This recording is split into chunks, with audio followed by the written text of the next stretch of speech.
नमस्कार, मैं श्यामगिरी। आज के कार्यक्रम में आप सभी दर्शकों का स्वागत है। राहुल गांधी को मिला मौका, अब जाएगी मोदी की सरकार। राहुल गांधी को मिला मौका, अब जाएगी मोदी की सरकार। प्रियंका गांधी की और सोनिया गांधी की भी बड़ी तैयारी। अब इस पर एक नजर यह डालना जरूरी है कि सोनिया गांधी या प्रियंका गांधी जो प्रयास कर रही हैं सत्ता परिवर्तन का या व्यवस्था बदलने का, और राहुल गांधी जिस तरह से लगातार इस सरकार के पीछे पड़े हुए हैं, अब उन्हें मौका मिल गया है इस चीज का मोदी के प्रति। क्योंकि जिस तरह से भारतीय जनता पार्टी के अंदर अब बगावत हो गया है, बड़ी भारी बगावत हो गई है। यह बगावत इस तरह भी है कि भारतीय जनता पार्टी के 240 सांसदों के अंदर बगावत है, जिसमें नितिन गडकरी बड़ी सक्रिय भूमिका में अब नजर आ रहे हैं, और दूसरी तरफ उत्तर प्रदेश की सरकार जो अब वहां पर ठाकुर और ब्राह्मण में जंग हो गया है। बहुत से नेता हैं जिसे योगी सरकार जब से आई है नजरअंदाज कर रहे हैं कि जो उत्तर प्रदेश के लिए काम किया, और योगी आदित्यनाथ ने तो नहीं किया, तो वह तो सांसद थे, तो उनके साथ जो गलत किए गए या उनको सम्मान नहीं दिया गया, अब अपने आप को कहीं ना कहीं वो अपमानित महसूस कर रहे हैं, और बैठक शिवपाल यादव के साथ करके वह सरकार के खिलाफ खड़े हो गए हैं। और आने वाले दिनों में योगी की सरकार जा सकती है, लेकिन योगी सरकार को अमित शाह भी गिराना चाहते थे, लेकिन सरकार गिरा कर नहीं, मुख्यमंत्री का चेहरा बदलना चाहते थे, सत्ता अपने हाथ में चाहते थे, लेकिन वह सत्ता अब हाथ से जा रही है। तो सांसद भी उसमें आएंगे। 33 सांसद है भारतीय जनता पार्टी के, सांसद भी टूटेंगे क्योंकि उसमें सांसदों को भी सम्मान नहीं मिल रहा है और न तो कुछ मिल रहा है। मलाई जो मंत्रालय का है वह कोई और खा रहा है, जो चुनाव लड़के ही नहीं आया, जो राज्यसभा के जरिए आया है, वह मलाई खा रहा है।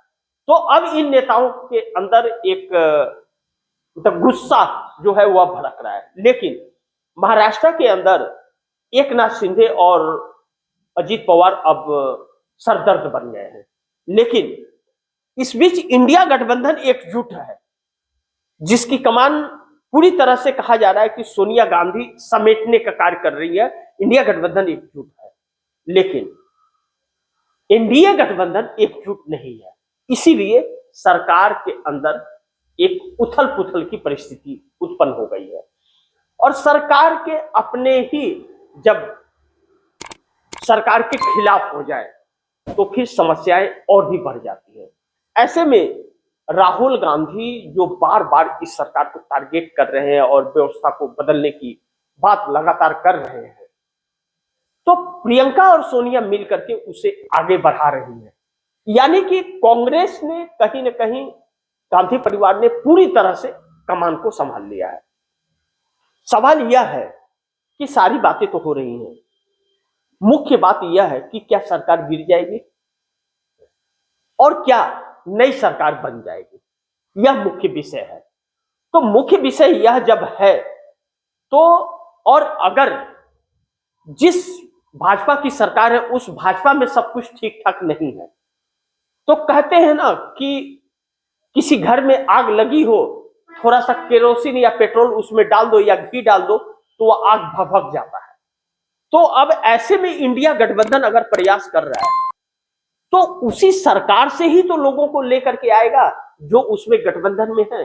तो चंद्रबाबू नायडू पूरी तरह से इंडिया गठबंधन की तरफ जाते हुए नजर आ रहे हैं, और इंडिया गठबंधन एकजुट है। इंडिया गठबंधन बिखरा नहीं है, वह एकजुट हो गया। उसे समेटने के लिए सोनिया गांधी को लगा दिया गया है कि आप समेट के रखिए, और सवालों का जवाब देने के लिए और निगाहें बना के रखने के लिए प्रियंका गांधी है। हमलावर राहुल गांधी हो गए हैं, हर मुद्दों पर सवाल खड़ा कर देना, कटघरे में ला करके खड़ा कर देना, और तथ्यों और सबूतों के साथ।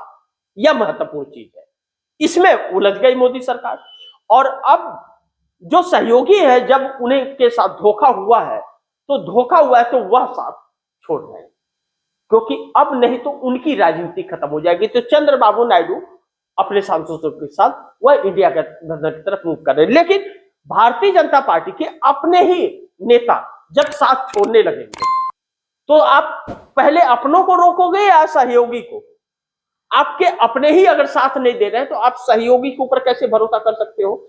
ऐसे में सरकार बिखर रही है। यह होना था क्योंकि जब 240 सांसदों को बुलाया नहीं गया, कभी बैठक हुई नहीं, तो फिर आप नेता कैसे? तब तो आप नेता बस चंद दिनों के, जब तक चल रहे हो चल रहे हो।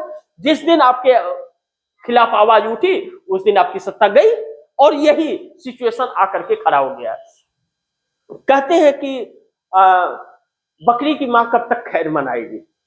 तो अब वह वक्त आ गया है कि नरेंद्र मोदी सरकार के तख्तापलट का। अब नरेंद्र मोदी के खिलाफ जिस तरह से माहौल है या नरेंद्र मोदी की जो रणनीतियां है, नरेंद्र मोदी की रणनीति यह थी कि फूट डालो और राज करो, और राहुल गांधी ने सबको समेटा, एक साथ लेकर के चले।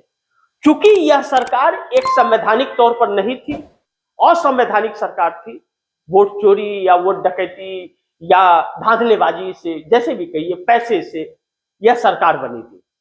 तो वह ढेर जो है ना, वह हवा के गुब्बारे की तरह था। उसमें किसी ने पिन मार दी और उस पिन मारने का काम इंडिया गठबंधन ने कर दिया। तो अब उसमें से हवा निकल रहा है। जब हवा निकल रहा है तो राहुल गांधी उसको पूरी अच्छी तरीके से डिस्क्राइब कर दे रहे हैं कि देखो, यह हवा पंप से भरा गया, गुब्बारे में पिन लग गया तो यह हवा निकल रहा है। हवा निकल रहा है तो इस गुब्बारे के अंदर साहस नहीं और हिम्मत नहीं है कि यह उड़ सके, बगैर हवा के नहीं उड़ सकता। तो हवा था, खुश हो गया। लेकिन यही अगर भरा हुआ चीज रहता, हवा नहीं रहता, कुछ ऐसा मुख्य चीज भरा हुआ रहता तो यह उड़ता। तो ऐसे में नरेंद्र मोदी हवा की सरकार थी, नरेंद्र मोदी की भरे हुए भर्तू की नहीं थी। तो ऐसे में नरेंद्र मोदी की सरकार अब आखिरी सांस लेने के लिए मजबूर हो गई है। देखना यह होगा कि राहुल गांधी की आगे की रणनीति क्या होती है। लेकिन राहुल गांधी ने या सोनिया गांधी कह लीजिए या प्रियंका गांधी ने प्रयास को पूरा कर रहे हैं। इंडिया गठबंधन एकजुट होकर के अब इंडिया गठबंधन प्रयास कर रहा है। इसी का वजह है कि आज देखिए मौका कैसे मिला, किस तरह से नितिन गडकरी ने मोदी सरकार की खिलाफत कर दी, मोदी सरकार में मंत्री हैं, और किस तरह योगी के खिलाफ उन्हीं के लोग खड़े हो गए जो ठाकुर और ब्राह्मण को साथ लेकर के चलते थे, लेकिन ठाकुरवाद दिखाते थे, ब्राह्मणों को भी नजरअंदाज करते थे। जब ब्राह्मण भी इनके साथ नहीं है, यह हिंदू की बात करते हैं, लेकिन ब्राह्मण भी इनका साथ देते हुए नजर नहीं आ रहे। यानी कि अब यह सरकार जो है मोदी की संकट में आ गई है, और साथ साथ राज्यों की सरकारें भी कुछ संकट में आती हुई नजर आ रही है, सहयोगी साथ छोड़ रहे हैं। तो इसी के साथ आप दर्शकों से इजाजत चाहूंगा, अगली खबर के साथ फिर हाजिर होऊंगा। लेकिन आप दर्शकों की क्या राय है, क्या सुझाव, कमेंट बॉक्स में जरूर दीजिएगा। इस खबर को ज्यादा से ज्यादा शेयर कीजिएगा, अपने दोस्तों को भी कहिएगा आगे शेयर करें। आपने अगर चैनल को सब्सक्राइब नहीं किया, सब्सक्राइब कर लीजिए, अपने दोस्तों को भी कहिएगा चैनल को सब्सक्राइब करें। मिलते हैं अगली खबर के साथ, तब तक के लिए नमस्कार।